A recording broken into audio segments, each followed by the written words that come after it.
নমস্কার, আমি সৌমি ফ্লোরাডেল থেকে বলছি। আজ একটু চুল নিয়ে কথা বলবো, কারণ আমাদের চুল শীতকালে অনেক সময় দুমুখো চুল দেখা দিচ্ছে, রুক্ষ হয়ে যাচ্ছে, শুষ্ক হয়ে যাচ্ছে, কোনো জেল্লা নেই। সবথেকে বড় প্রবলেম যেটা হচ্ছে, চুলটা বাড়ছে না, আর একটা পর্যায়ে গিয়ে হয়তো কেটে ফেলতে হচ্ছে, আবার সেই কাটাটুকু জায়গায় তৈরি হতেই সময় লাগছে বহু দিন। সেক্ষেত্রে আপনারা গাজরের তেল অবশ্যই ইউজ করবেন। গাজরের তেলে একদম চুলটা ফাটবে না, লং হেয়ার হবে, আর তার সাথে চকচকে ঝকঝকে হবে, চুল পড়াও বন্ধ হবে।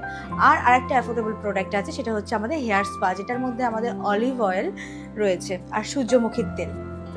ঠিক আছে, এইটা ইউজ করলে, এটা নর্মাল স্পা নয়, এটা হচ্ছে কেরাটিন স্পা, যেটা আপনার ইউজ করলে চুলটা স্মুথও হয়ে যাবে, লাগে খুব কম পরিমাণ, আর চুল ওঠাও বন্ধ হয়ে যাবে, ড্র্যান্ড্রাফ চলে যাবে, চুলটা ভীষণ বাউন্সি একটা লুক দেবে। আপনারা অবশ্যই এটা ট্রাই করে দেখবেন, খুব কম খরচে, পার্লারে না গিয়ে বাড়িতে বসে হেয়ার স্পা করুন, কোনো রকম কেমিক্যাল ছাড়া, GMP সার্টিফাইড। নমস্কার, ভালো থাকবেন।